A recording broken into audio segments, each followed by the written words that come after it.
हर महादेव। श्री शिवाय नमस्तुभ्यम। महाशिवरात्रि का पावन दिन आ गया है, जो कि इस बार 26 फरवरी दिन बुधवार को है। हर साल फागुन माह के कृष्ण पक्ष की चतुर्दशी तिथि को महाशिवरात्रि का पर्व मनाया जाता है। महाशिवरात्रि पे पूजन का जो शुभ मुहूर्त होता है वो प्रदोष काल का होता है। प्रदोष काल का समय सूरज अस्त होने के 45 मिनट पहले से जब सूरज अस्त हो जाता है उसके 45 मिनट बाद तक का समय प्रदोष काल कहलाता है।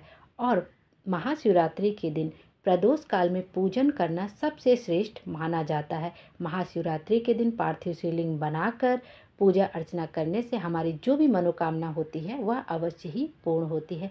आइए अब महाशिवरात्रि व्रत की कथा का भी श्रवण कर लेते हैं। प्राचीन समय में एक नृशंस बहेलिया था जो नित्य प्रति अनगिनत निरपराध जीवों को मारकर अपने परिवार का पालन पोषण करता था। एक बार पूरे जंगल में विचरण करने पर भी जब उसे कोई शावक ना मिला तो एक तालाब के किनारे वह रहने लगा। उसी स्थान पर एक बेल वृक्ष के नीचे एक शिवलिंग स्थापित था। बहेलिया ने उसी वृक्ष की शाखा पर चढ़कर अपनी आवास स्थली बनाने के लिए बेलपत्रों को तोड़ते हुए शिवलिंग को आच्छादित कर दिया। दिन भर की भूख से व्याकुल उस बहेलिये को एक प्रकार से शिवरात्रि का व्रत पूरा हो गया। कुछ रात बीत जाने पर एक गर्भिणी हिरणी उधर कुलाचे भरती हुई आई। उसे देखते ही बहेलिया ने निशाना लगाया। झिझकती व्याकुल हिरणी दीनवाणी में बोली, हे व्याध, मैं अभी गाभिन हूँ। प्रसव बेला भी समीप है, इसलिए इस समय मुझे मत मारो। प्रजनन क्रिया के बाद शीघ्र ही आ जाऊंगी।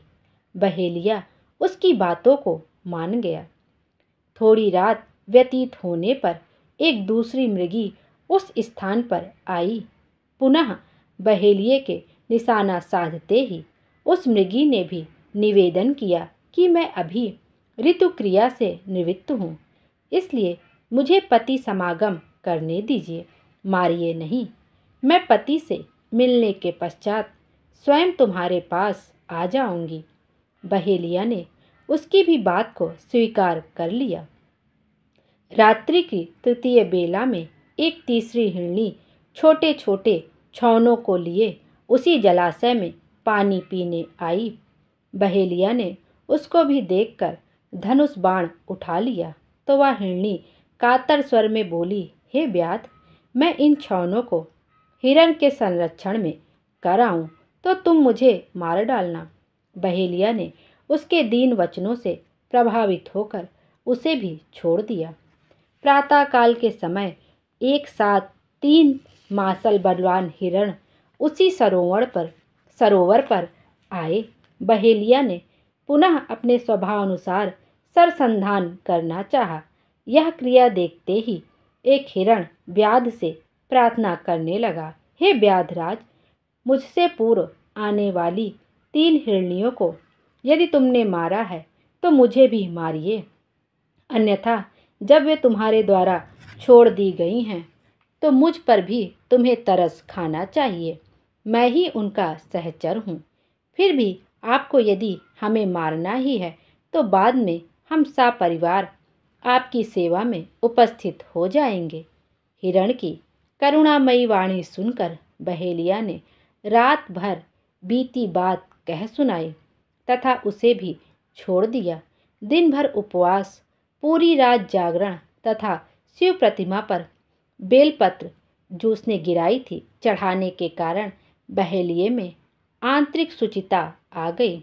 उसका मन निर्दयता से कोमलता में ऐसा बदल गया कि हिरण परिवार के लौटने पर भी उन्हें ना मारने का निश्चय कर लिया। भगवान शंकर के प्रभाव से उसका हृदय इतना पवित्र तथा सरल हो गया कि वह पूर्ण अहिंसावादी बन गया। उधर हिरनियों से मिलने के पश्चात हिरण ने बहेलिया के पास आकर अपनी सत्यवादिता का परिचय दिया। उनके सत्याग्रह से प्रभावित होकर व्याध अहिंसा परमो धर्म का पुजारी हो गया। भगवान शंकर ने 2 पुष्पक विमान भेजकर बहेलिया तथा मृग परिवार को शिवलोक का अधिकारी बनाया। बोलो शंकर भगवान की जय। इस तरह से महाशिवरात्रि की व्रत कथा यहीं पर समाप्त होती है।